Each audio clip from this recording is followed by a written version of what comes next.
El primer negocio que hice cuando tenía 10, 11 años tenía. Y íbamos a veranear en esos años a Papúo y llegó un barco pescador. Y yo dije, bueno, ¿cómo podemos ganar algo de plata con esto? Y le robé a mi papá una botella de pisco, de algún chaco, no me acuerdo bien. Y fui de los pescadores en un bote que tenía yo una chalupita y les dije, cambio por gambas. En esos años era un barco que recogía gambas. Bueno, me llenaron el bote de puras gambas. Y me fui en una carretilla con una pesa que me conseguí donde los pescadores a vender por todo digamos, por todo el pueblo. Me fue estupendo. Les presento a Roberto Lassen, un empresario chileno que junto a su padre dio vida a la icónica marca de bicicletas Bianchi, sinónimo de tradición y calidad en nuestro país. Años más tarde, junto a sus hijos, se embarcó en una nueva aventura. Marley Coffee, una marca que combina emprendimiento familiar, sustentabilidad y pasión por el buen café. Además, Roberto es dueño de la histórica sombrerería Donde Golpea el Monito. En esta conversación hablamos de historia, legado, visión familiar y los desafíos de mantener vivas las marcas chilenas con identidad propia. Mi nombre es François Pousset y este es mi canal de YouTube sobre emprendimiento. Si te gusta este capítulo, deja tu me gusta y suscríbete para más entrevistas inspiradoras. Potencia las ventas de tu negocio. Con la máquina Mercado Pago, cobra y recibe el dinero al tiro y olvídate de los problemas de caja. Además, puedes optar un crédito 100% online, sin trámites. En pocos clics tienes el dinero en tu cuenta. Fácil y rápido. Cobra con Mercado Pago. Encuéntrala en mercadopago.cl. Bueno, hay dos familias. Indiscutiblemente está la familia que me da el primer apellido, que es Lassen, que son las familias de palestinos que llegaron en el 1902 a Chile. Y por el lado de mi madre, apellido Sordo, que son asturianos, españoles. A ver, el primero, la familia palestina, se dedicó, en principio llegaron a Antofagasta, ellos llegaban a estos negocios de hilados, que si agujas, todas estas cosas, y posteriormente ellos viajaron, se vinieron a erradicar en Quillota, y tuvieron una fábrica de espejos. Este era mi bisabuelo. Y después de la fábrica de espejo, mi abuela o mi abuelo se casó con mi abuela y les ofrecieron llevar una pulpería, que en estos tiempos era como un supermercado, en la mina de Las Melosas, en San José Maipo, arriba. ¿Entiendes tú, no? Y muy bien, porque la mina que de Las Melosas, en cierta forma, era como un poder con Chiquicamata. En esos años atendían todo lo que era la venta de los insumos. A 4.000 metros eran pocos los que subían. Y mi abuelo, por parte de mi padre, era muy visionario, dijo: aquí esta gente bien pagada, yo creo que aquí va a haber un buen consumo. Y él, bueno, él se dedicaba a subir los insumos desde Santiago, imagínate, en un camión, en un camión del año 20, no sé, y atendía esta pulpería. Hasta que se acabó la veta en Las Melosas, y mi abuelo, haciendo caso un poco a los mismos dueños de estas mineras, había comprado muchas acciones. Bueno, se acabó esta veta y las acciones no valían nada, y por lo tanto tuvo que dejar eso, y en retribución los que le ofrecieron esto, que era un gerente antiguo de la papelera, le dijo: mira, te vamos a dar la pulpería de la papelera en Puente Alto. ¿Entiendes? Entonces él cayó bien y se paró nuevamente. Fue un gallo muy visionario, hizo cines en Puente Alto, hizo edificios, muchas cosas. Y creó el primer, bueno, y ahí mi padre, cuando él falleció, se hizo cargo de que los negocios, la familia árabe, el que es el mayor, prácticamente entra a dominar toda la escena de los negocios, y él con mi abuela y dos hermanos siguieron el negocio de la pulpería. Y con los años, mi padre, junto con sus dos hermanos, crearon el primer supermercado que hubo, que se llamaba el Supermercado Listo de Puente Alto, junto con los Ibáñez, que crearon el primer supermercado en Santiago, en la calle Bilbao, con Jorge Mate, me parece que fue. Muy visionario. Él quería, por supuesto, seguir en la expansión de estos supermercados, pero también estaba un poquito cansado porque era muy sacrificado, había que atender esos años sábado, domingo, y se le dio una oportunidad para instalar una industria. En los años 60, con el gobierno de Frei hubo todo un desarrollo de la industria automotriz. Se suponía que Chile era un polo de fabricación muy importante para la industria automotriz. Y mi padre dijo, bueno, yo quiero ser ahora industrial porque estoy cabreado de ser un comerciante, quiero el día sábado tenerlo libre, qué sé yo. Y se metió en una industria que era en esos tiempos algo, pero que nadie lo pensaba, una industria de galvanoplastia. Galvanoplastia es la gracia de cromar. ¿Por qué? Porque se necesitaba el cromado para la industria automotriz en Chile. Bueno, él se fue a Alemania sin saber nada de alemán, se hizo asesorar por gente especializada y creó y formó la primera industria galvanoplastia totalmente electrónica en el año 67. Esta industria entró en un sistema que se llamaba de intercambio con Argentina. Nosotros armábamos acá los autos, se traían los motores de Argentina, se exportaban de Cormetal las cajas de cambio, me acuerdo, y nosotros aportábamos con todo lo que era la línea de cromado. Esto funcionó muy bien hasta que vino la cosa que política del 70 al 73. En esa situación se tomaron la fábrica. Posteriormente, cuando fue de vuelta, prácticamente no teníamos el capital y empezamos nuevamente con la gran situación de que el nuevo gobierno de Pinochet dijo, aquí no este no es un país para fabricar autos, somos muy pocos y fabricamos muy poco, y tenía toda la razón. Entonces él nos dijo en la reunión, cuando nos entregaron todas las fábricas que estaban tomadas, señores, ustedes tienen que hacer dos cosas, o aceptar cómo está la cosa, o tomarla o dejarla. Bueno, nosotros indiscutiblemente aceptamos el desafío y al poco tiempo él manifestó la idea de crecer mucho con la industria automotriz y exportar. ¿Me entiendes tú, no? Bueno, la industria automotriz se terminó en Chile porque no era un negocio hacerla y hubo un momento en que él dijo, bueno, ¿qué es lo que hago? Si no tengo el cliente a quien venderle, entonces empezó a recibir trabajos desde el exterior. Y uno de estos trabajos que él recibió eran manubrios, eran llantas de bicicleta. Entonces él empezó a ver el volumen que había en estas cosas y dijo, bueno, debe ser buen negocio hacer bicicleta. ¿Entiendes tú, no? Y pescó sus ingenieros que tenían la fábrica y dijo, señores, vamos a hacer bicicleta. Le hicieron todos los costos, todo el mundo le decía, este es un negocio que no da para más, esto no te va a pagar. Y mi padre dijo, mira, si es negocio para otros, es negocio que para nosotros. Y yo me acuerdo que en esos años estaba Siki Oxford. Entonces empezamos a cromarle, a hacerle los trabajos a ellos, y de repente mi padre dice, voy a hacer bicicleta. Y él se recordaba haber tenido en su infancia una bicicleta Bianchi, cuando era chico. Y dijo, bueno, voy a empezar a hacer las bicicletas con la marca Bianchi. Y la patentó, la registró la marca Bianchi. Bueno, empezamos. Yo en ese tiempo era re joven, tenía 22, 23 años, estaba recién casado. Y en el tiempo en que tomaron la fábrica, mi padre juntó plata y dijo, oye, vámonos a otro país porque en este país no nos queda nada. Y con eso que me mandó a iniciar la fábrica de MacGregor, que era de camisas, que se había conseguido a su vez con la familia Irmas, que eran los dueños de MacGregor acá en Chile. Bueno, joven, imagínate, a los 22 años que yo me retiré de la Escuela de Negocios de Valparaíso, con 2 años de ingeniería nada más, y me fui a ese desafío. ¿A dónde era? En Quito, Ecuador. En Ecuador. Bueno, después de eso, el 75, cuando mi padre empezó a ver esta problemática con los cromados y quiso transformarse a un fabricante de bicicletas, me invitó. Me dijo, oye, cierra, vende eso y vente para acá porque quiero ayuda.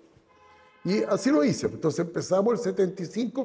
Él fue el de la idea, ¿eh? Machí, yo lo ayudé. La verdad, las cosas es que vendimos todo lo que teníamos allá y nos trajimos sus capitales y empezamos a hacer la bicicleta. Una muy buena calidad, porque la industria automotriz nos exigía una calidad muy buena en esos años. Y empezamos a hacer bicicletas porque tiene mucho cromado. Entonces empezamos con la metalúrgica, hacíamos parachoques, teníamos metalúrgica, prensa, de todo. Y hicimos las primeras bicicletas que se le copiaron a la Caloi, me acuerdo que una marca brasilera, pero muy mejorada, con puras partes europeas, etc. Estupendo nos fue, estupendo. Primera vez hicimos 3.000 bicicletas, no habíamos terminado el mes de octubre y están todas vendidas. ¿Y cómo lograron eso? ¿Cómo lograron ese éxito tan rápidamente? Porque la marca era muy buena, porque la calidad era muy buena, entregábamos un producto de mucha calidad. Mi padre, cuando empezó esto, dijo, ¿sabéis qué más? Hay que irse a Europa, yo quiero tener una calidad europea como es la marca Bianchi. Los otros tenían mucha industria y hoy día local, no estaba China esos años, pero no era de la mejor calidad. Nosotros hicimos algo de muy buenos cromados. Esos años las bicicletas eran todas cromadas, los manurios, que se las llantas y todo. Y con esto dimos una imagen y la marca también, siendo honesto, había un recuerdo de esto. Y no fue muy bien. Yo que me acuerdo que el primer cliente fue un cliente de Linares, Enrique Lee Castro se llama. Yo me acuerdo con mi día que fui personalmente a dejarle las primeras 20 bicicletas. Y le fue tan re bien que a la semana me estaba llamando que le mandara 50. Así fue. Bueno, después de esto iniciamos un segundo año, el año 76, y dijimos, bueno, nos fue muy bien, vamos a hacer ahora 6.000 bicicletas, el doble. Y el 76 nos fue otra vez muy bien. El 77, a principios de año, llegó un señor italiano a Santiago y llamó por teléfono a mi padre. Dijo, oiga, usted habla con Angelo Trapletti, el dueño de la marca Bianchi del mundo. Y usted me ha copiado la marca y eso no puede ser. Y mi padre le dijo, ¿usted dónde está? Le dijo, yo estoy aquí en el Hotel Carrera, le dijo. Entonces mi padre le dijo, bueno, para decirme lo que me dijo, me lo podría haber dicho por larga distancia.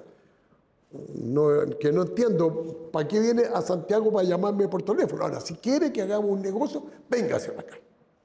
Bueno, el tipo llegó esa misma tarde, vio la infraestructura que teníamos, que era una fábrica, como te digo, cromado, era muy linda, era muy técnica, era muy avanzada.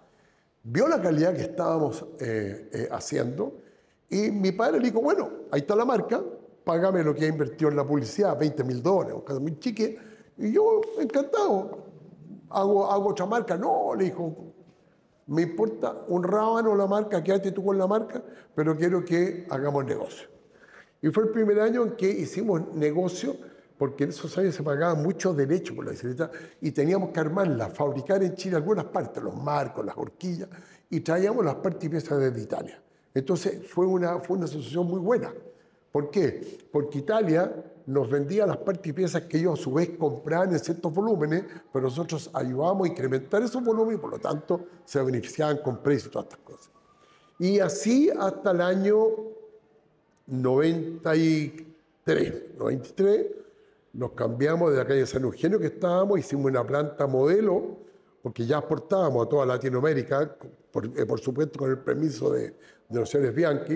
A mí me nombraron director general para la venta en Latinoamérica y vendíamos en Brasil, vendíamos en Colombia, vendíamos en Argentina, mucho, Uruguay. Bueno, expandimos el negocio muy bien, fue muy interesante esa etapa.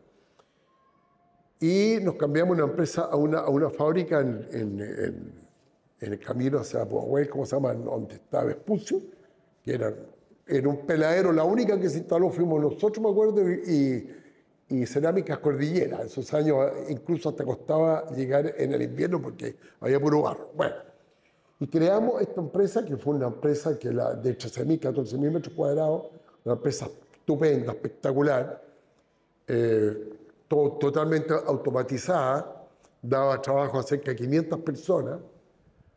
Nos fue muy bien. Y en el año 95 habían fuertes deudas que habíamos contraído para hacer este activo, y movilizamos mucho, Y veíamos que la cosa se ponía muy difícil. A todo esto, una inflación todavía fuerte, una situación económica que no era que de la mejor en el país, y llegó un grupo y nos dijo, les compramos esto. Bianchi. Bianchi, bicicleta.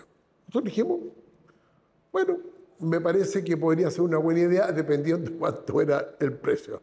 Por supuesto, nadie tenía interés, la familia, en venderla, pero fue tan re buena que la oferta que mi padre dijo, mire, yo tengo sentada, si ustedes quieren sigan, pero yo creo que esto es una muy buena oferta. Y lo que hicimos fue venderla, muy buena oferta, muy buen valor. ¿Se puede saber el monto? En esos años fueron 15 millones de dólares, que era pero mucha plata. Todo el año 93 era un capitalazo. Bueno, y lógicamente quedamos todos cesantes, con bastante liquidez, pero yo me aburrí personalmente de ir a jugar golf y de ir a buscar a los niños al colegio, porque es una lata. ¿Entiendes? Tú, uno que está acostumbrado al trabajo, a la agilidad, no hay nada como el trabajo. Mira, no vale ni la plata ni nada. El trabajo a uno lo dignifica, lo tonaliza siempre.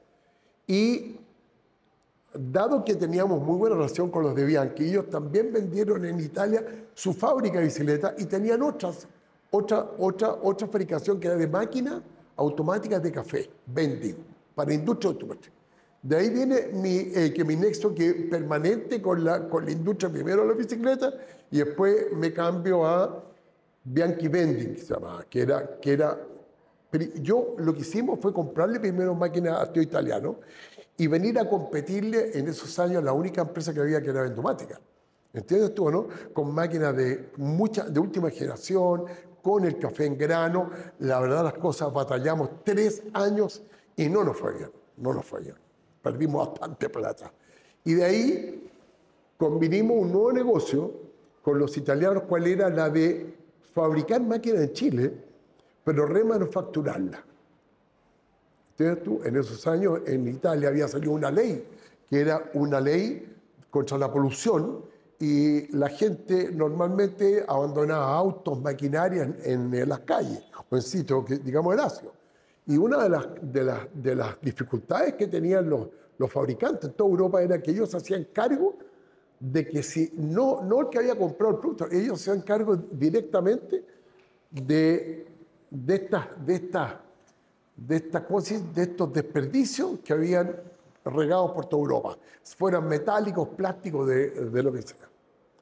Bueno, y cuando yo supe esto, se me vino una idea que le dije a Máximo, mira, el valor de los productos muy caros en Europa, estos países todavía son bastante básicos en cuanto a su ingreso per cápita, aquí no vamos a lograr nunca máquinas de esta calidad que he traído yo, porque no se paga la inversión. El café no costaba nada, muy poco.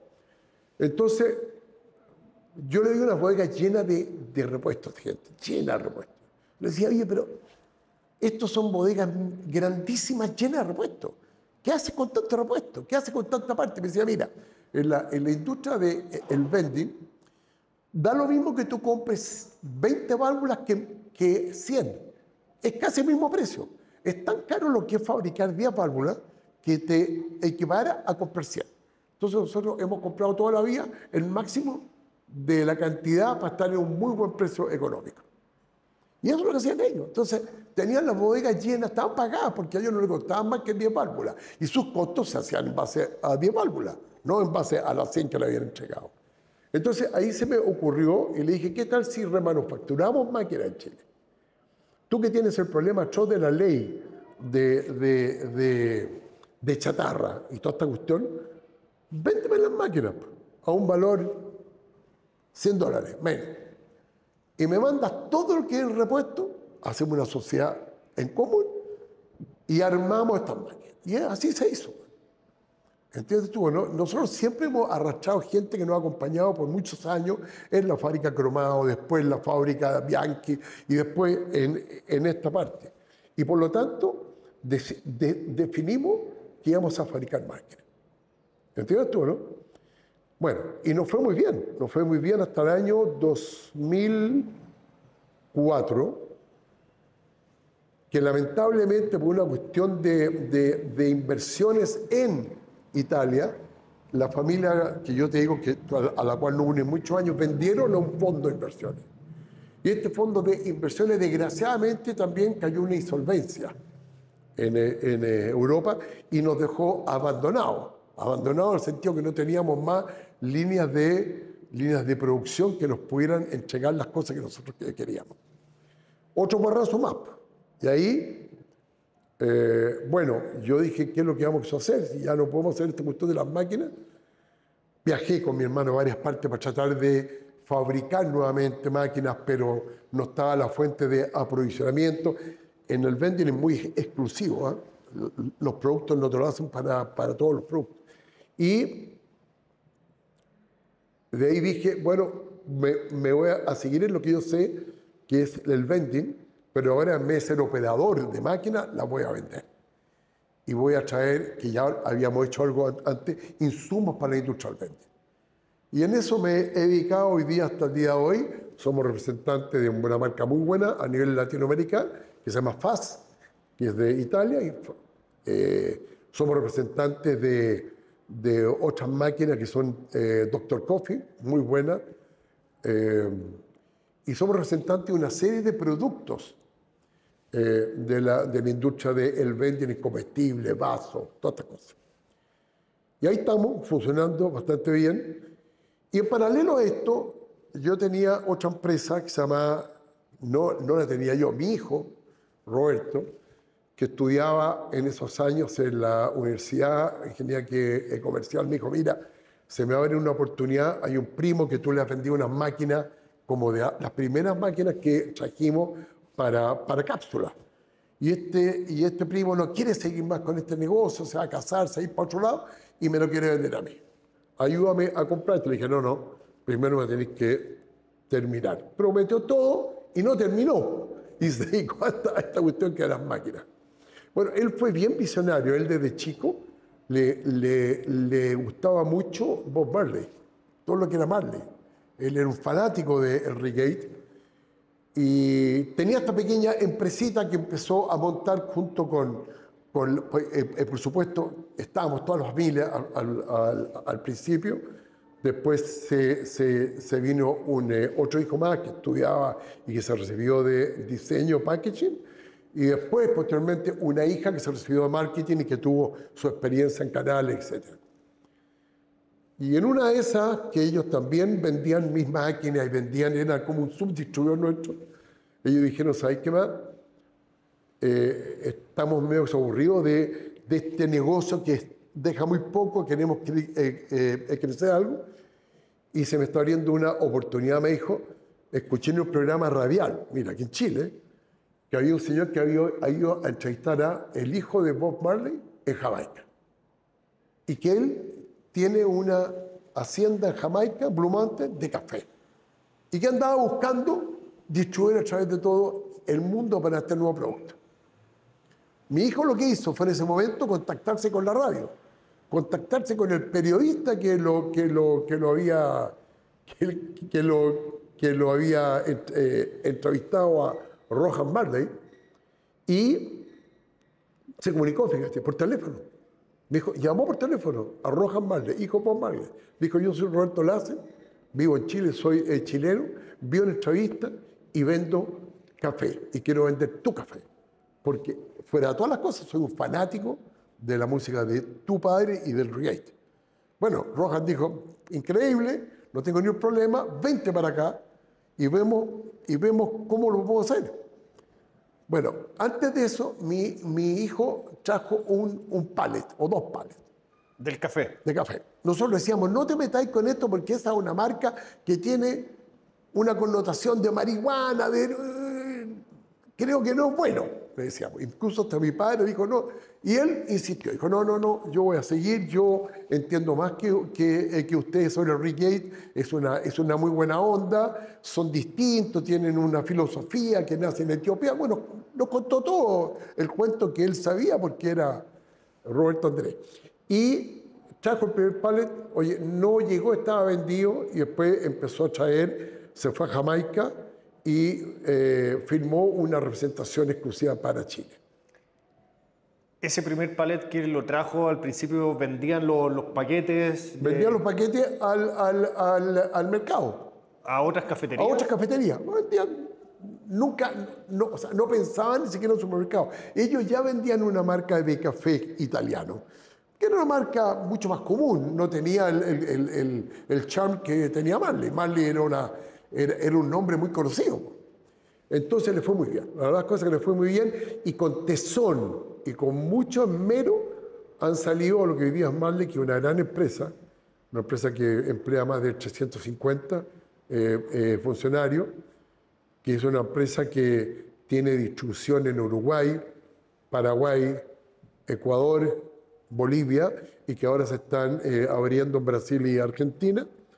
Marley, la empresa de mis hijos, tiene la distribución exclusiva desde México a toda Latinoamérica. Ah, mira. Sí, pues, y es una empresa que como Marley es muchísimo más grande que lo que han hecho los americanos en Estados Unidos. O sea, con decirte todo que la empresa nuestra en Chile vende 10 veces más de lo que venden ellos en Estados Unidos. O sea, porque tú veas cuáles son los volúmenes. Lo han hecho muy bien. Llegó un momento en que yo les dije a mis hijos, oye, ustedes son los tres, quédense con el negocio, háganlo ustedes, y lo han seguido haciendo, la verdad, cosas muy bien. Cuando yo les entregué este negocio, estaba incipiente todavía, y lo han hecho muy bien.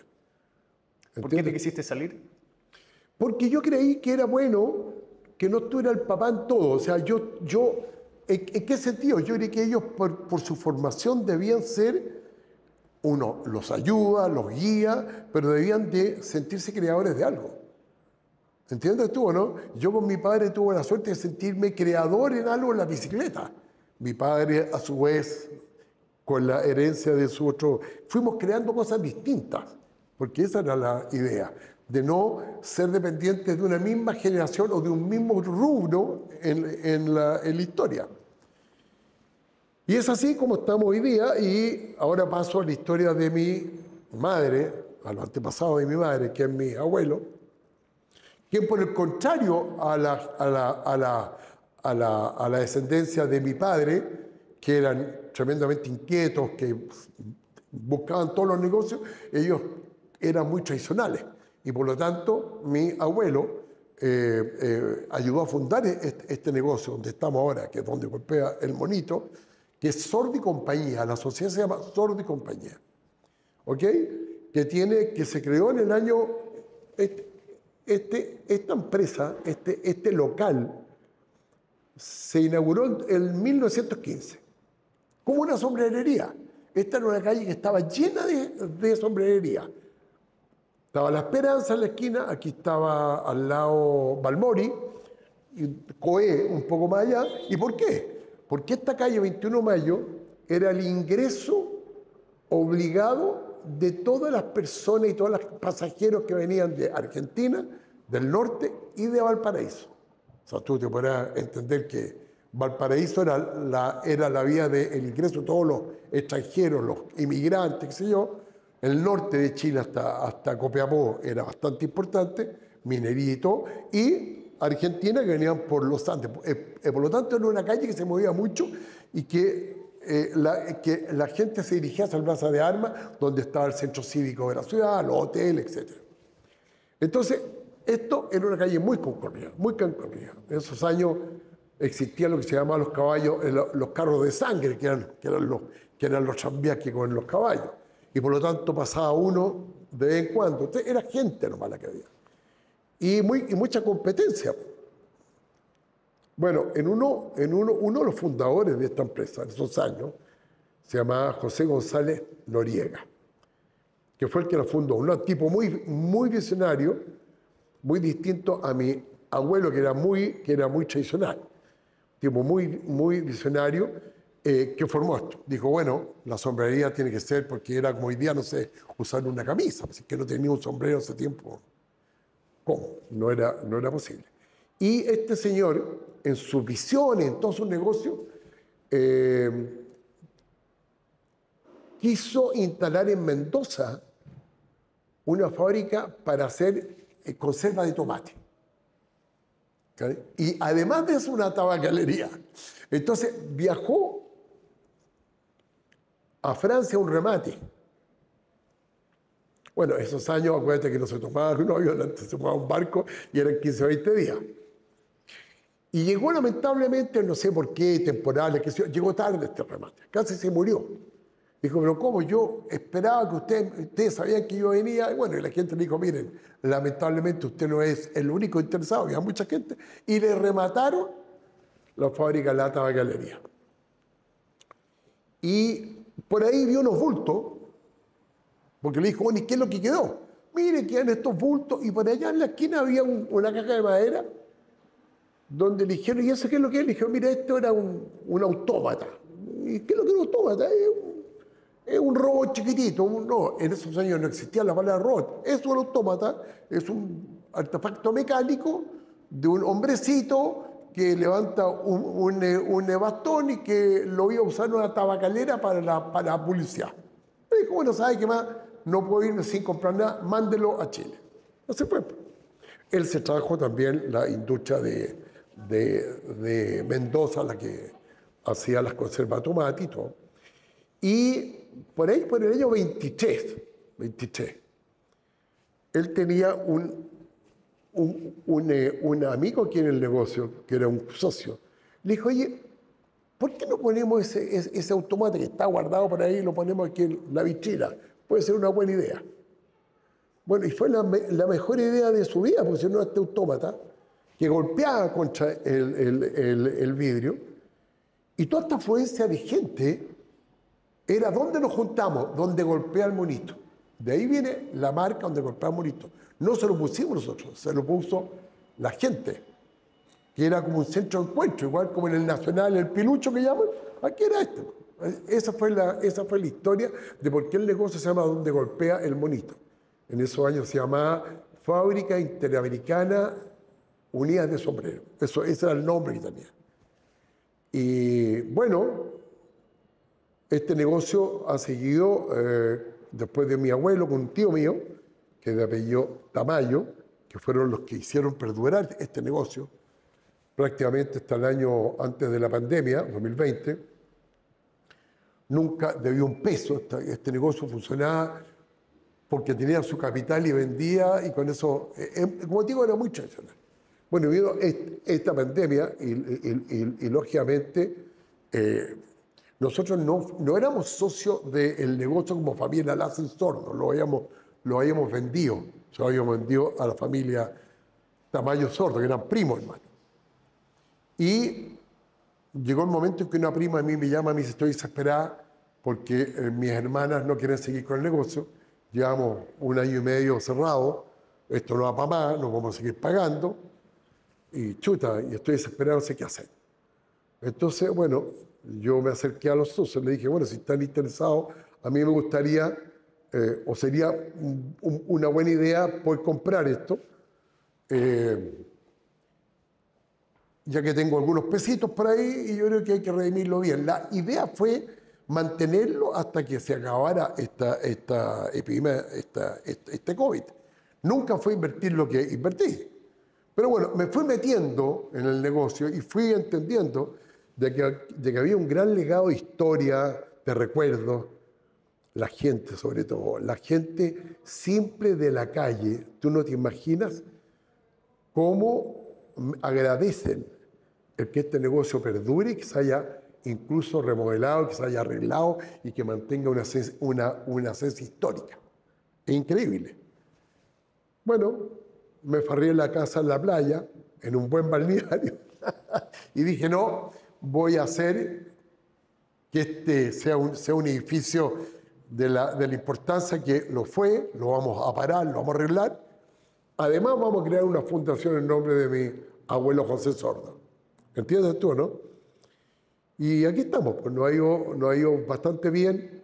Es un negocio que, más allá de cuánto se vende o no se vende, es un negocio que te reconforta mucho. Hay mucha historia acá atrás. Hay mucha historia de, imagínate, un comercio de casi 110 años. ¿Entiendes tú, no? Todos los presidentes han pasado por este local, todos, incluso hasta el último Boric. Todos compran algo, personajes, artistas internacionales, mucha gente de la bohemia santiaguina. Historia mucha. ¿Hoy día es negocio? ¿Perdón? ¿Hoy día es negocio? Es un muy buen negocio, siempre ha sido un buen negocio. El sombrero, mira, el sombrero nunca dejó de ser negocio, dejó de ser importante a nivel de volumen. Entonces tú ibas achicando, achicando, achicando. Fuimos, aquí había, donde tú estás sentado ahora, había una fábrica de sombreros, acá. Fabricábamos sombreros. Comprábamos las clochas, que se llama, que es la materia prima, a la empresa Girardi, que también fue muy famosa en fabricación de clochas, que estaba en la Avenida Italia. Tú recordarás que los galpones que están en la Avenida Italia, con Bilbao, eso era Girardi. Industria, pero fenomenal. Bueno, y como todas las cosas, el sombrero fue dejándose de usar a partir de los 60, 70, y la actividad cayó, murió casi, y este negocio se supo que mantener, pues, se supo mantener haciendo, importando clochas desde afuera, haciendo sombreros, y mantuvo a su gente, a sus trabajadores por muchos años. ¿En qué año se hizo la transición de fábrica a la importación de...? Yo diría que la fábrica duró hasta los años 80. Hasta los años 80, 85. Después del terremoto esto se arregló algo, pero ya no era el negocio porque había gente, bueno, la gente también se nos fue yendo, fueron jubilando, gente de una cierta edad. Aquí hubieron maestros que duraron 40 años. Aún tenemos un maestro que todavía lo tenemos en nuestra nómina, y que don Luis Araya, que tiene más de 30 años en la empresa. En ventas abajo tenemos a don Pedro Díaz, que tiene más de 30 años en ventas. O sea, es gente que hemos tratado, que por todas las causales hemos mantenido. A través del tiempo ellos han sobrevivido en esta balsa a la deriva, ¿entiendes tú, no? Y ese es el secreto. Todo negocio es bueno, todo. Yo no creo que haya un negocio malo si es que te dedicas y si lo tomas con cariño. Yo creo que este es un negocio que primero que nada reivindico la memoria que de mis abuelos, de mi madre que todavía está viva, y que para ella, imagínate, yo toda la vida escuchaba dos temas cuando era chico. El negocio de los abarrotes en los supermercados, después fue la fábrica, estaba más grande, y después era la sombrerería. Y siempre se hablaba de estos temas, no se salía de ahí, de la realidad, de los problemas, de las peleas, qué sé yo, todas estas cosas eran parte de la esencia de mi familia. O sea, los negocios están en tu sangre, en tu ADN. Sí, yo creo que sí. A mí me gusta mucho hacer negocios. Y no siempre es por plata, ojo. Estoy de acuerdo que es estupendo ganar y que te vaya bien, pero muchas veces la moneda de cambio no solamente, oye, el dinero, sino la satisfacción de haber creado algo. En nuestro caso, yo creo que toda la familia ha heredado ese bichito de crear, de hacer cosas nuevas, de tener un grupo humano, colaboradores. Eso es muy reconfortante. Tú, por ejemplo, cuando eras niño, cuando estabas en el colegio, ¿recuerdas haber hecho algún tipo de negocio chiquitito? Bueno, claro que sí. El primer negocio que hice cuando tenía 10, 11 años tenía. Y íbamos a veranear en esos años a Papúo, y llegó un barco pescador. Y yo dije, bueno, ¿cómo podemos ganar algo de plata con esto? Y le robé a mi papá una botella de pisco, de algún trago, no me acuerdo bien. Y fui a los pescadores en un bote que tenía yo, una chalupita, y les dije, cambio por gambas. En esos años era un barco que recogía gambas. Bueno, me llenaron el bote de puras gambas, pues. Y me fui en una carretilla con una pesa que me conseguí donde los pescadores a vender por todo digamos, por todo el pueblo. Me fue estupendo. Ese es el primer negocio que yo recuerdo que hice. ¿Y hacer eso no te dio vergüenza? No, en absoluto. Todo lo contrario. Tenía una niñita bueno, a alguien que me gustaba mucho, y fue a donde mi suegra, digamos, teóricamente, porque era la que me gustaba.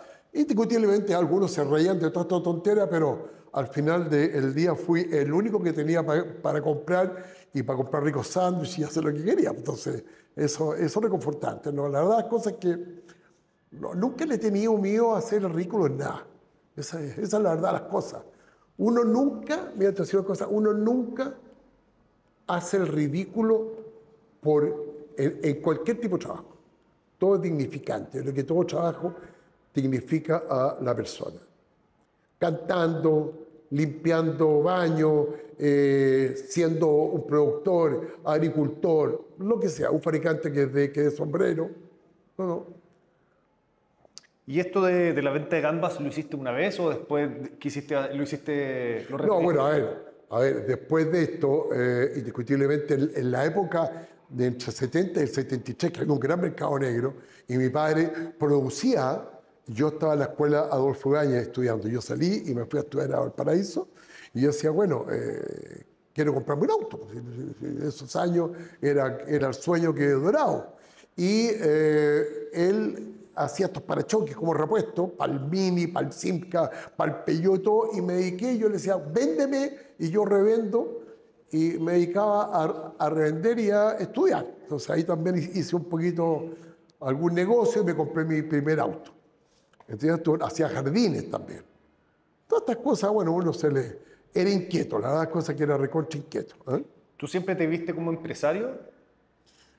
Yo creo que, no sé si como empresario, siempre que me vi como alguien que quería tener una cierta independencia respecto de lo que quería. O sea, no me sentía satisfecho que me regalaran todo. No sé si me entiende. Y que mis padres, por supuesto, eran muy buenos padres y nos premiaban si es que no iba bien. A mí no me iba muy re bien en el colegio. Era desatento. De hecho, me expulsaron de varios, o dos o tres colegios, así que no, en ese lado yo ahí andaba re mal. Pero inquieto y me gustaba esto de crear, hacer cosas nuevas, qué sé yo. ¿Qué otros intereses tenías tú en el colegio? ¿Qué otro qué? ¿Intereses? Intereses en el colegio. Claro, ¿qué cosas te gustaba hacer en la época de colegio? Mira, me encantaban los trabajos manuales. La gimnasia que no me gustaba porque era muy temprano. Las matemáticas también me entretenían y la historia. Hacer otras cosas en el colegio, claro, hacíamos esos años. A ver, acuérdate que mis padres, por el lado que de padres, tenían una pulpería. Entonces ellos vendían de todo tipo de cosas y yo les pedía que me vendieran o que me entregaran en cocinación dulce y estas cosas sí las hacía. Iba al colegio, una bolsita, le vendía dulce y por ahí también. Esas cosas sí que hacen todos los niños hoy día, si no es de una cosa. Hoy día lo hacen con productos de computación, seguramente con cosas así. Pero sí, siempre tuve esa inquietud. Yo creo que más bien es porque te la van traspasando tus padres. El mismo hecho de que mis padres no eran profesionales, ni médicos, ni estas cosas, eran comerciantes, y después industriales. Bueno, indiscutiblemente eso se va traspasando, ¿eh? Se va como que viviendo. Claro, tú decías anteriormente que en la mesa con tus papás solo se hablaba de negocios. Bueno, siempre se tocaba, empezamos por el negocio que es de mi papá, después por el negocio que es de mi abuelo, y así, y dando opiniones. Nosotros, por supuesto, nos dejaban dar sus opiniones, nos dejaban hablar. ¿Ah, sí? Sí, Aunque tuviera... que era difícil porque yo tenía hasta la generación mía, antes no te dejaban hablar en la mesa. Nosotros, mis padres eran recontra abiertos en ese sentido, ni un problema, podíamos opinar siempre que nos dijéramos un garabato. En esos tiempos no existía el garabato, nadie decía un garabato. Y por lo tanto se nos escuchaba y era muy simpático. ¿Te gustaba entonces eso, que se hablara Me de gustaba, pero me encantaba, pues, unía a toda la familia. Pues. Y todos mis hermanos igual que yo, todos interesados en el tema y preguntando, por qué esto y por qué lo otro. Entonces, no, era una familia bastante envuelta en toda la situación, o sea, no éramos ajenos, no éramos el cabro chico que llegaba el papá y chao, y te preguntaba cómo estaban que las notas. Yo me anticipaba y le decía, ¿y cómo te fue hoy día, papá? ¿Qué es lo que hiciste? ¿Entiendes tú? ¿No? Era casi un juego nosotros, era bastante entretenido. ¿Y esa dinámica la mantuviste después con tu propia familia? Yo creo que sí, fíjate que yo creo que eso sería, eso estoy convencidísimo que la educación de tus hijos es muy buena, es necesaria, pero parte también tiene que ver con el misticismo de lo que hace y que cuando te gusta tú lo sabes traspasar. Si no importa lo que hagas, si lo que es importante es saber traspasar esas ganas por hacer cosas. Y yo creo que eso me lo traspasaron mis dos padres. Eso de convolvernos en toda la situación, de contarnos las cosas malas y las cosas buenas, porque había cosas malas también, pues había problemas. pelea entre la familia, todas esas cosas siempre pasan. Entonces, eso te enseña a tener un manejo, un poco un manejo de lo que es la experiencia que es de la vida, de sortearte en varias cosas, no solamente en los negocios. ¿Recuerdas algún consejo en particular que te haya marcado, que haya sido de tus papás, de tus abuelos?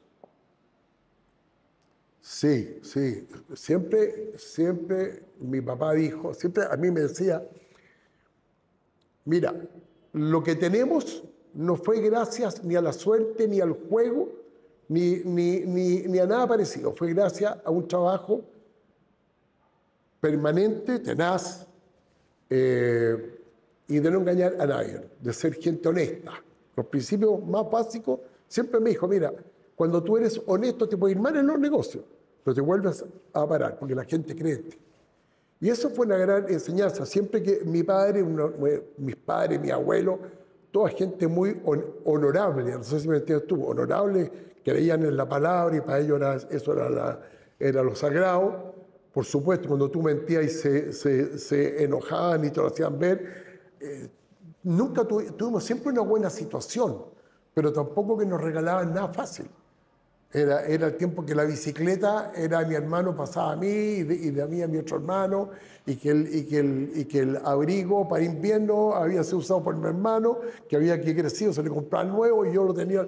Y eso que teníamos una buena situación. O sea, yo tenía la mayor enseñanza en todas estas cosas, oye, es ser, ¿cómo se dice?, realista en cuanto a cuáles son los valores de la vida, porque el dinero siempre me dijo, mira, para mí el dinero va y viene. Así como viene, se va. Lo que es importante es la salud y es las acciones que uno tiene en la vida. No eran muy católicos, pero eran católicos. Mi padre, por el lado de los palestinos, eran católicos, razón por la que arrancaron, no se vinieron para acá porque eran perseguidos. Pero eso te diría yo creo que la mejor enseñanza es el ejemplo que ellos dieron. No es una cosa que te pueda decir, hay una frase especial que te hayan dicho, era el día a día, no sé si me entienden. ¿Qué consejo le darías tú a la gente que quiere emprender hoy en día? Mira, yo sé que hoy día es mucho más difícil, o es más difícil sacar las oportunidades que antes había, porque antes en un mercado un poco más laxo en ese sentido, era más fácil, había menos opciones, pero yo te diría que hoy día uno ve, yo ya tengo nietos, y veo a los nietos y veo la inteligencia y la capacidad que tienen de entender todo este mundo nuevo. Yo diría que hay muchas opciones, muchas posibilidades, hay que sí saberla usar, hay que sí saber valorar los valores de siempre, viejo. Los valores de siempre no han cambiado, no van a cambiar nunca. Y tienen que ser los mismos. ¿Entiendes tú o no? Creo que la fe es importante. Creo que la honestidad, que el buen comportamiento, que las buenas costumbres van a prevalecer. Y esa gente es la que no me cabe la menor duda que en lo que se metan que les va a ir bien. Perseverancia. Uno se cae, pero la perseverancia es lo más importante. Oye, hice pan, me quedó mal, no vendí ni uno. Bueno, voy a tener que inventar hacer otro pan, o un pastel, o qué sé yo, un cuchuflí. Pero tiene que irme bien, pues. No me la puede ganar. Eso yo creo que es lo más importante y toda la gente puede iniciar un negocio. Mira, yo conozco gente, pero de un extracto muy pobre que han salido adelante con ñeque, ¿ah? Porque se han creído en ellos mismos, y eso es lo más importante, creerse en uno mismo. Te ha tocado ver pasar muchas crisis en el país, en el mundo. ¿Qué lecciones has podido sacar de eso? Y quizás si nos puedes comentar cuál dirías tú que ha sido la crisis más dura que te ha tocado vivir. Bueno, indiscutiblemente una de las crisis duras que tuvimos fue cuando se terminó la empresa esta de Cromao, que vino una quiebra, que no se veía, indiscutiblemente es duro eso porque tú ves que lo que se ha conseguido se pierde todo. Esos tiempos teníamos la casa que perdió mi padre, un campo que lo perdió. Es decir, tú ves el sacrificio por años y que se pierde de un día para otro.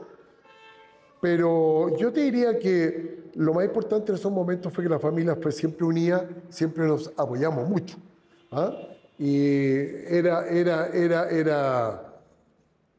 eran difíciles momentos, muy complicados, donde habíamos estado acostumbrados a tener, no de todo, pero un buen estándar y de la noche a la mañana tener que dormir de a 4 en una pieza. Bueno, esa fue la bajada. Y lo comprendimos, haber perdido una casa en la playa que era la más linda, todas estas cosas. Pero esas son enseñanzas que en el fondo, más que lo monetario, más que lo material, te enseñan a que uno se levanta siempre, si quiere. Eso es la enseñanza más. Yo creo que eso es lo más importante. Uno se debe de levantar por sí solo y tiene las capacidades, la inteligencia y todo para hacerlo en su nivel. ¿Entiendes tú o no? Eso creo que es uno de los difíciles momentos que pasamos como familia, pero también muy gratificante, porque después de eso ha venido una racha de buena aventura, digamos, ¿eh? Ha venido racha en todo sentido. Hemos tenido familiares con buena salud, con un buen ingreso, educación. Hemos tenido todas las posibilidades que tiene muy poca gente. Entonces eso me llena de orgullo y me llena de satisfacción y agradezco todos los días que me han dado todavía fuerza, ¿entendido? ¿No? Para seguir donde estamos y todas las velas. ¿Hay algo que no te gusta de los negocios?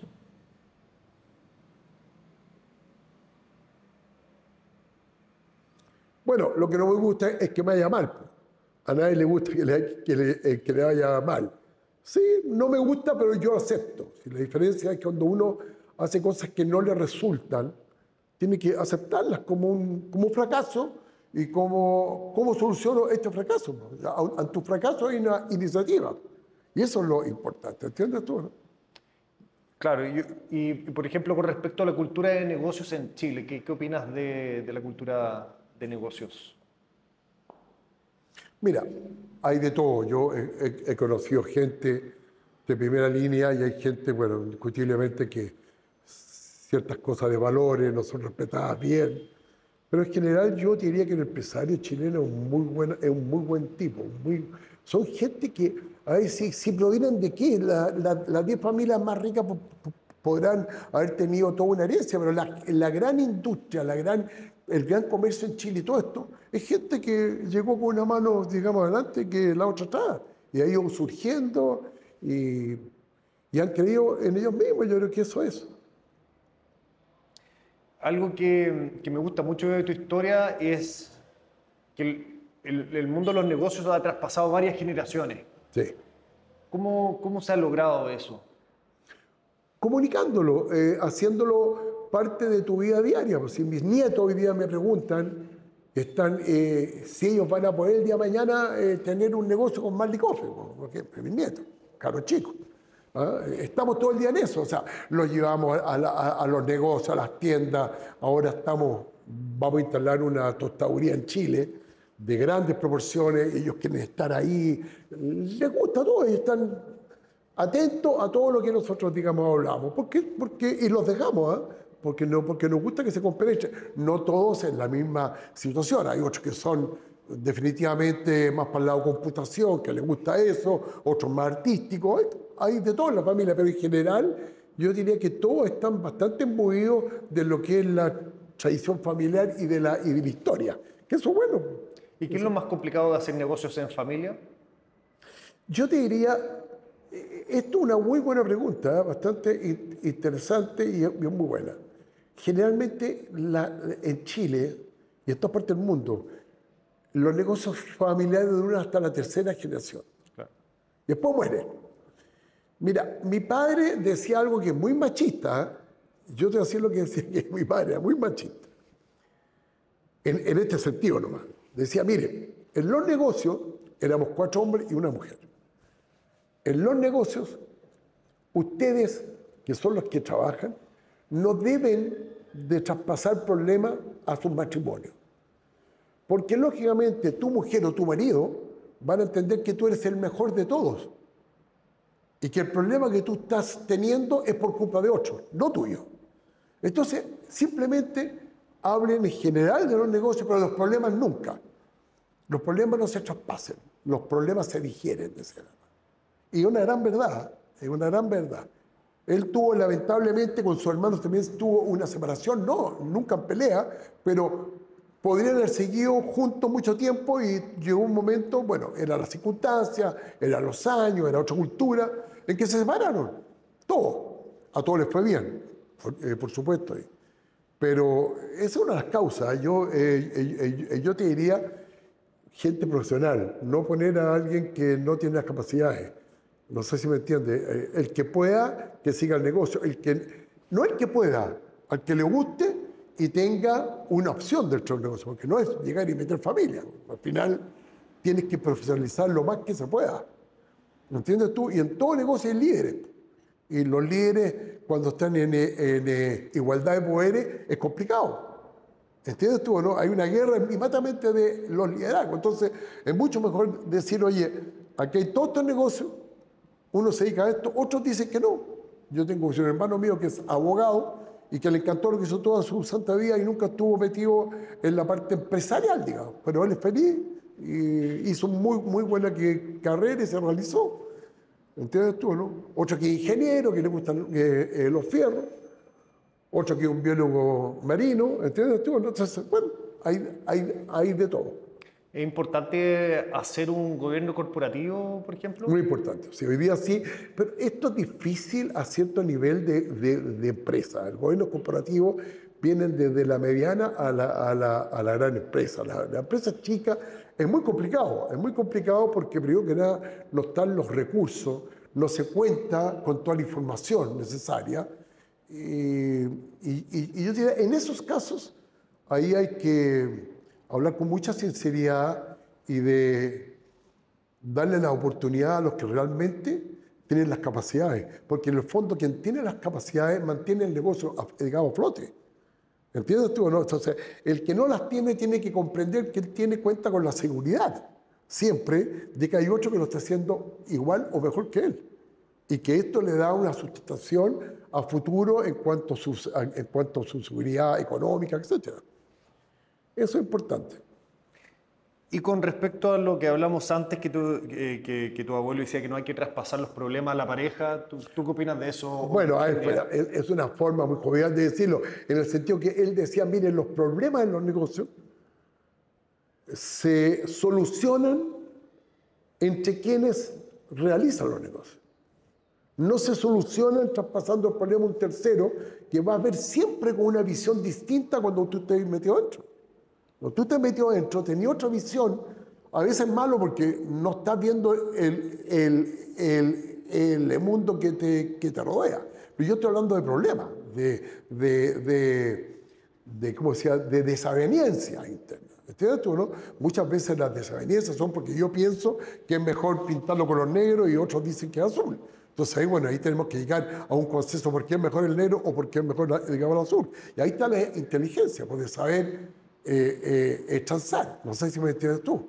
Y que jamás eso perjudique a la parte emocional, porque esa es la estabilidad más grande que tiene que la familia, la relación, digamos, humana y de afecto, indiscutible. Perfecto. Por ejemplo, a alguien que está recién partiendo, ¿tú le recomendarías tener socio o no tener socio? Mira, siempre, alguien que está partiendo, que tiene una familia, tener socios de la familia. Porque el socio exterior puede ser bueno, pero tiene que tener suficiente cultura y suficiente capacidad para poner las cosas muy en claro.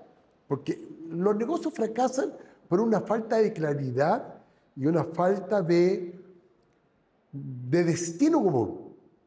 Ahí está el problema de los negocios. Es que yo, quiero ir para este lado y tú vas para este otro. Entonces, definitivamente, si no nos ponemos de acuerdo cómo empujar la carreta, estamos mal, pues. Mejor nos separamos y seguimos teniendo el mismo afecto de amistad y todo. En los negocios tiene que haber mucha transparencia, tiene que haber definición de los cargos, de quién hace quién. Cuando tú me dices, yo tengo una empresa que voy a colocar para hacer cuchuflí, con un local, en una pieza de 5x5, ¿está bien? Entonces primero, ¿quién se encarga de qué? Po? A los dos nos gusta venta. Bueno, uno de los dos va a tener que sacrificarse para producir, porque no podemos estar todos en venta. Alguien tiene que hacer la producción. Entonces, bueno, así es la cosa. Po. Y tú vas amalgamándote a esta situación, y yo te diría, gente que empieza debe entender que en los negocios, no que sean fríos, los negocios son unipersonales, los negocios son los negocios, fríos desde el punto de vista de que lo que tienes que entregar es algo que a un tercero le va a convenir adquirir o transar. Entonces, desde ese punto de vista, lo que tiene que estar muy unido es el fin de mi negocio. ¿Qué quiero hacer? ¿A dónde quiero llegar? ¿Qué me satisface a mí? Y si eso no lo tienes claro el primer día, te encontrás con la sorpresa que estás a mitad del camino y te dices, no, pues si yo no quería esto. Yo no quiero ser el más rico del cementerio, yo quiero ir para allá, pues, para otro lado. Y ahí empiezan las desavenencias, ¿entiendes tú? Entonces, mira, en nuestra familia, yo creo que lo que más ha premiado el interés de crear. Creo que te digo, siempre estoy haciendo lo mismo, crear cosas nuevas, chicas, grandes, medianas. Tú me preguntaste, este negocio, el sombrero, el que tengo yo, ¿qué porcentaje sobre la venta del grupo? Hay algunos que son ínfimos, pero que le damos más importancia a lo mejor que el más grande. ¿Por qué? Porque hay mucha más gestión personal y hay mucha más satisfacción por lograr el acometido. ¿Entiendes, no? Hoy día en empresas como Marley, por ejemplo, que hay 350, es todo un equipo ahí. No hay una persona, hay todo un equipo, gente muy valiosa. Pero hay veces que tú te quieres probar y decir, bueno, a ver, sigo siendo una persona válida y me pruebo y me va bien y estoy muy feliz. Esto es. Aparte de los negocios, ¿qué más te gusta hacer? Pasar que con la familia, juntos, a mí me gusta mucho la unión familiar. Tenemos propiedad en la laguna de Aguleo, que ahora por fin llegó el agua, donde nos juntamos todos. Somos un clan muy grande. Ponte tú, por ejemplo, para el veraneo, nos vamos todos los hermanos, con todos los hijos, y los nietos si hay, y con mi madre, a veranear a las Tacas. Todos, somos 56, imagínate. Estamos todos juntos. Y nos pasamos estupendo, nos pasamos regio. Y esto se va traspasando, viejo. Si cuando tú tenías un problema que con tu mujer sabe que en el fondo la familia te va a ayudar a solucionarlo, no a empeorar el problema. ¿Entendido, no? Y ese es un apoyo que siente todo el mundo. Todos nos sentimos apoyados por el otro. Uno no es solo este mundo, uno no hace todo solo este mundo. Uno cuenta con equipos, con gente, con familias, con, qué sé yo, amistades. Eso lo vale. Hoy día, por ejemplo, ¿tú trabajas de lunes a viernes? Yo trabajo, bueno, soy un poquito chiflado, me dice mi señora, porque yo trabajo de lunes a viernes, sábado, deje, y hay veces que trabajo hasta las 12 de la noche. ¿Los sábados? No, 12, todos los días me quedo en la noche, a veces trabajando, contestando, soy muy activo en ciertas cosas, pero porque me gusta, ojo, que para mí no es sacrificado, ya vivo solo que con mi señora, ya los cabros todos se han ido, entonces hay veces que no me gusta ver televisión y me pongo a revisar. ¿Qué cosas te pones a hacer? ¿Qué cosas me gusta hacer? ¿Qué cosas te pones a hacer, por ejemplo, un día a las 12 de la noche? Bueno, no es que termino de contestar mails, de dar mis apreciaciones. Muchas veces estoy en todos los directorios. Entonces, en los directorios, a pesar de que me quieren ya ir jubilando un poco, tengo 72 años nomás, yo les digo, no me voy a jubilar nunca. A mí me van a tener que sacar acá, digamos, estiradito. A mí me gusta el negocio, a mí me gusta, más que el negocio, a mí me gusta compartir y sentirte útil. Sentirte útil. Indiscutiblemente no tengo la fortaleza ni la actividad que tienen mis hijos, porque tú vas viendo que cada día, pero uno también tiene algo de sabiduría, que esa la va traspasando. Es bueno, mis hijos, al menos todos, siempre me están preguntando mis opiniones, puede que no las sigan, pero siempre me preguntan, que es lo importante. Y uno como padre, lo que más tiene en la vida son su familia y estoy realmente realizado Doy gracias a Dios de que todos tenemos una buena salud, que es lo más importante también, muy importante. ¿Cuántos directorios? Directorios, ¿cuántos? Es que son directorios de 5 o 6 empresas, pero hay parte en que nos metemos en directorio más ejecutivo. O sea, por ejemplo, en lo comercial está está el gerente de marketing, el gerente, y nos hace una presentación a todo el directorio. Entonces tú tenés que prepararte algo, no es llegar y decir que un tipo se para delante tuyo a conversarte qué es lo que ha hecho, sino por qué lo hace y tienes que instruirte. Entonces, bajo ese aspecto uno siempre aprende, siempre está dando sus opiniones, ¿no? Esto es una cuestión de aprender también a que tú no eres la última palabra, que todos tienen su opinión, de que todos tienen su validez. Y eso es re importante, porque eso mantiene el buque a flote, que toda la gente esté incentivada. Entonces tú en el día a día me imagino que eres como bien flexible. O sea, un día te toca un directorio, Sí, generalmente. te estás moviendo. Sí, generalmente voy a los visito a veces a las empresas, un día a la semana estoy en una noche. Muchas veces, yo trabajo en mi casa prácticamente. Después de la pandemia le encontré un gran sabor de trabajar en mi casa, porque nadie te interrumpe, porque está este sistema de las comunicaciones virtuales que son estupendas y que estás viendo a las personas y todo. Indiscutiblemente la cercanía física es mucho más importante, pero hay soluciones muy buenas que, como te digo, son estas conferencias, todos los días las tengo prácticamente. Y así que, bien. ¿Te gusta hacer deporte, por ejemplo, leer? Bueno, yo en mi año de juventud, no, leer soy re malo. La verdad es que soy re malo para leer. Hacía esquí acuático, esquí en la nieve, fútbol fui re malo, muy re malo para el fútbol, así que no me metía en eso. En general, deporte. Hoy día, hasta el día de hoy, por ejemplo, camino todos los días 8 kilómetros, en la mañana, todos los días 1 hora y media. ¿Por la calle? No, tengo la suerte de vivir en Chicureo, en un club de golf, y me voy por todas las lomas y todas estas cosas a las 7 de la mañana, muy agradable. ¿Eso es lo primero que haces en el día? ¿Perdón? Es lo primero, o sea, a las 7:30 estoy ya andando en la mañana. Llueve, truene, haga calor, lo que sea. ¿Simplemente caminar o vas escuchando Caminar. algo? No, caminar. Bueno, me voy con el celular, escuchando las noticias, no trabajando, escuchando noticias, nada más. Eso es lo que hago, imponerme las cosas que, bueno, cómo está el mundo exterior, esas cosas así, ¿no? ¿De dónde te informas? ¿Qué canales de comunicación te gusta, de noticias? Mira, a ver, yo todavía tengo un gran respeto por los canales de televisión. Creo que hacen un esfuerzo por mantenerse hoy día en las noticias. No son las mejores, pero yo normalmente recurro a YouTube. Es de mi generación. O sea, a mí me dicen, ándate a la otra plataforma, y la verdad, cosas que las domino re poco. Para mí, el YouTube es todo el mundo, ahí está todo el mundo. Indiscutiblemente que me interesa la situación de Venezuela, de Ucrania, y todas estas cosas uno está informado, ¿no? Política. Esa es mi gran fuente de información, digamos. ¿Tus amigos son hoy día empresarios? Hay de todo, hay de todo. Tenemos una cofradía que todavía nos juntamos, bailamos, recordamos los 70. Es una cofradía que nace de Papudo, donde era el balneario nuestro toda la vida. Yo me casé incluso gracias al balneario, porque él la conocía a ella, a la Ana María. Así que tenemos una cofradía de muchos amigos, variopinto. Hay profesionales, médicos, hay comerciantes, hay de todo, artistas. Y por último, Roberto, inversiones. ¿Dónde inviertes actualmente?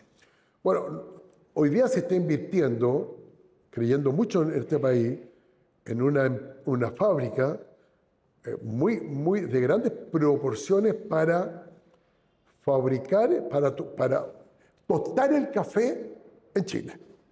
Imagínate esto, en Chile hay muy pocas tostadoras, esto va a ser una fábrica completa, con línea automatizada y todo, porque desde Chile se va a exportar el café a toda Latinoamérica.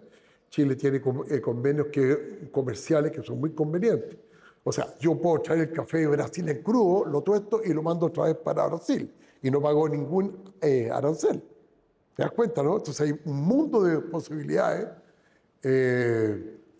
porque nuestros volúmenes ya lo ameritan.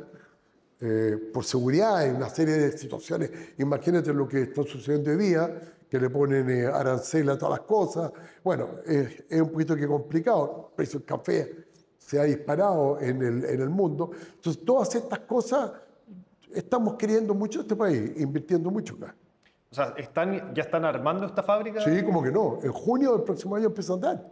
¿Va a ser la tostaduría más grande de Chile? Yo creo que va a ser, no sé si la más grande, pero la más moderna y la más eficiente. Yo creo, no sé, yo conozco 2 o 3, pero esto de la última generación de máquinas la hemos estado estudiando hace 5 años, no es una cosa que se nos ocurrió hoy día, pero hoy día se dan las posibilidades. También hay una inversión que queremos hacer en otra fábrica que es de chocolate y todas estas cosas, en colaboración con otra empresa sueca. ¿Entiendes tú, no? Hay cosas, como te digo, uno nunca se cansa de seguir en la creatividad de nuevas empresas, nuevas cosas, porque es entretenido además.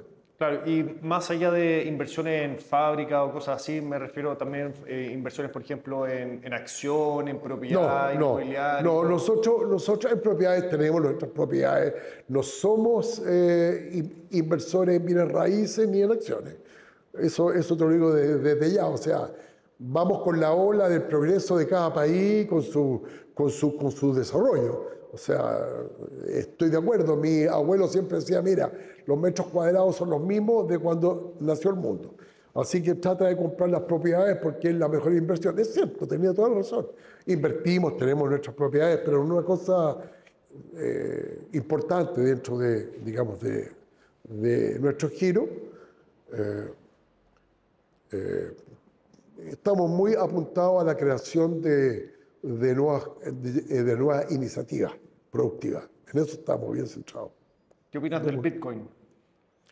Mira, la entiendo re poco, pero yo creo que esto es lo mismo cuando se desapareció el oro como respaldo y se inventó esta cuestión del respaldo en dólares, qué sé yo. Yo creo que al final y al cabo está bien, son productos que facilitan de cierta manera, en base a un alto riesgo, facilitan el desarrollo. ¿Entiendes tú, no? Mucha gente tiene acceso a estos productos especulativos, pero también tienen que entender que hay un gran riesgo. O sea, yo estoy dispuesto a jugar un caballo, pero trato de no jugar todo, pues juego el 50%. Me fue más, bueno, tengo el otro 50% para tratar de jugar muchas otras carreras y tratar de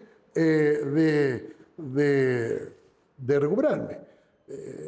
Realmente la especulación, y sobre todo cuando te la manejan otros, no está en nuestro ADN. Nosotros no caemos en esas cosas. No creemos en la plata fácil. Yo creo que la plata no se hace fácil. Sí, de acuerdo. Hay veces que tenéis la suerte y la fortuna en un momento clave y te va muy re bien. ¿Entendés tú, no? Yo soy malo para el juego, no tomo y soy fome en el sentido de que lo único que tengo como visión es la crear y entretenerme en esto que hago. Y me faltan horas, ojo. Y ahora sí que lo último, Roberto, ¿qué opinas tú de la inteligencia artificial? Estupendo. ChatGPT. Lo considero algo fenomenal, pero que hay que protegerlo, que hay que estudiar limitaciones, indiscutiblemente. O sea, yo creo que, imagínate, cuando era chico, estaban los robots estos de los desaparecidos del espacio, no sé cómo se llamaban, que en esos tiempos hablaban por un aparato que se comunicaba con otro aparato o que se veía en una televisión, que veía el celular. Entonces tú me hablas de inteligencia artificial, espectacular, pero alguien me hablaba el otro día, oye, con esto se acabaron los abogados. ¿Cómo? Sí, tú metís lo que querís y te hace el contrato. Chuta. ¿Y qué más? ¿Y qué más se acabaron? Bueno, tú quieres ir a un médico para que te recete algo porque te duele y también está. O sea, todo bien, pero yo creo que hay que saber normarlo a tiempo. Hoy día creo que está un poquito huérfano de algunas acciones que pueden ser hasta peligrosas. ¿Tú, por ejemplo, utilizas ChatGPT? Uso, pero muy poco, sí, lo uso. Me están enseñando todavía a mis hijos a utilizarlo. ¿Te interesa el tema? ¿Te Es interesa? interesantísimo, lo más simpático que hay, estupendo. Porque es que tenía un mundo de información en un aparato de este porte, todo. O sea, yo encuentro que eso es un elemento, una herramienta de la superación humana al grado máximo. Y espero que sea para que los seres humanos vivan mejor, tengan más tiempo libre, más tiempo con su familia, ¿entiendes tú, o no? Eso sí, claro, eso sería una buena forma de utilizarla. ¿Tanto avance tecnológico es algo que te inspira, que te asusta? No, no, no. Yo creo que hoy día la vida, mira, tengo 72 años, no soy tan viejo tampoco, pero yo creo que hoy día la vida es mejor. Con todos los problemas, con todas las cosas que hay, yo creo que cada día las personas tienen un mejor estándar, una mejor calidad de vida. Lo que nos falta un poco sí es la fe. ¿Ah? No es la fe, es un poquito la parte de los valores. Ahí yo creo que hay que hincarle el diente un poco porque la familia es la familia, viejo, es lo más sagrado que hay. Y yo entiendo, mucha gente joven, mujeres, padres, hombres que trabajan, que no tienen el tiempo, pero hay que dedicarle el tiempo a los niños, a formarlos, a hablarles. Yo sé que es sacrificadísimo, porque normalmente tú llegáis cansadísimo, ¿entiendes tú o no? Y llegar a realizarle una tarea a un niño, ojalá fuera a las 7 de la tarde y no a las 9 de la noche. A mí al menos yo tuve la suerte de tener una madre presente todos los días. O sea, en mis tiempos las madres no trabajaban como hoy día la gente joven. Pero tiene algo bueno, que también hay un mundo de oportunidades, de conocimiento, pues, todas las cosas, oye, en su medida son estupendas, en su medida, en su equilibrio, digamos. Buenísimo. Muchas gracias, Roberto. De nada, un placer. Y que de algo sirva esto, para alguien. Sí.